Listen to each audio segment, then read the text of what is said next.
नमस्कार मित्रांनो, तुमची जर गाडी सीएनजी वर चालत असेल तर लक्षात घ्या मित्रांनो, सीएनजी वाल्यासाठी खूप महत्वाचा व्हिडिओ आहे। तुम्ही ज्यावेळेस कंटिन्युअस तुमची जर गाडी 300-400 किलोमीटर चालत असेल त्यावेळेस लक्षात घ्या मित्रांनो, फक्त सीएनजी वरती चालवू नका। मी असं रिझन का सांगतोय मित्रांनो, त्याचं कारण पण सांगतो तुम्हाला। सीएनजी गॅस हा कोरडा असतो आणि पेट्रोल गॅसमध्ये थोडासा वल्लावा असतो मित्रांनो, म्हणजे त्याच्यामध्ये ल्युब्रिकेशन असतं। ज्यावेळेस तुम्ही कंटिन्युअस एका दिवसामध्ये सीएनजी वरती जर 300 किलोमीटर चालत असाल, जर कंटिन्यू याच्यावरती पिस्टन वरती जर सीएनजी गॅस येत असेल तर मित्रांनो, ही संपूर्ण सीएनजी गॅस आल्यामुळं पिस्टन आहे ती कोरडा पडला जातो मित्रांनो।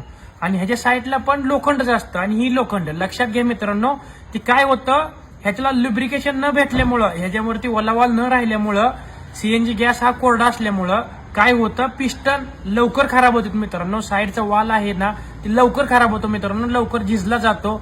त्यामुळे लक्षात घ्या मित्रांनो, तुम्ही जर लॉंग रूट जात असाल, तुमची जर सीएनजी वरती गाडी असेल तर लक्षात घ्यायचं, तुम्ही कंटिन्युअस अधूनमधून 10-15 किलोमीटर ही पेट्रोलवरती नक्की चालवली पाहिजे।